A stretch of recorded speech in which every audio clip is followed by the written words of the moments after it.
Hello friends, welcome back to the new tutorial. Today we are going to learn how we are going to do auto change IP with the Tor using the bash scripting. Okay, those who haven't subscribed my channel yet, please do subscribe my channel, and if you like the video, please do like, share and comment on my video. Let's get started.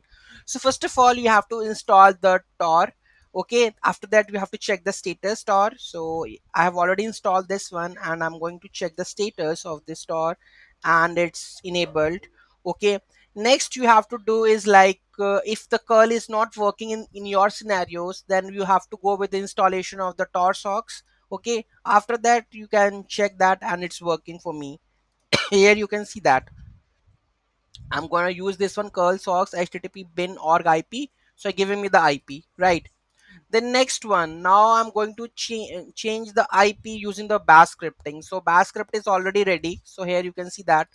So I'm going to echo the current IP and using the torsox curl, I'm using the new IP. Okay, then echo that IP, right? Ask for the tor for the new identity. After that, I'm going to pass the new identity for the new IP.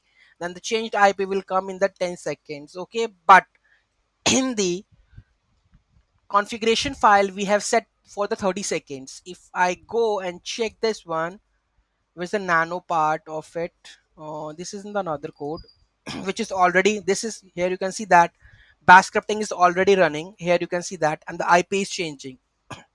Okay, now it's 206, before it is 185. So here you can see that the current changed IP waiting for the 10 seconds. Okay, current IP and the changed IP, current IP and the changed IP. So after 30 seconds it's gonna be changed. Okay, now here you can see that it's changed now from this to that one. So that means our bash scripting is working fine. Okay, so where we have to do the settings, that is sudo nano. So here we have to add the first one, that is this one, cookie authentications to be one. Another two things that we have to do, control port is already there. You have to just uncomment both of things. If it is not there, then add this one. So here it is 30 seconds. If you want to reduce that one, you can reduce that part also. Okay, so these things you have to do, and this is a bash script that you have to add if you want to automatically change the IP for the 10 seconds, 30 seconds, or whatever seconds. You can just add this bash script and automatically change your IP with the Tor. Any doubt, any query, any issue, do let me know in the comment section. Thank you so much for watching this video, and don't forget to like, share and comment on my video. Have a nice day.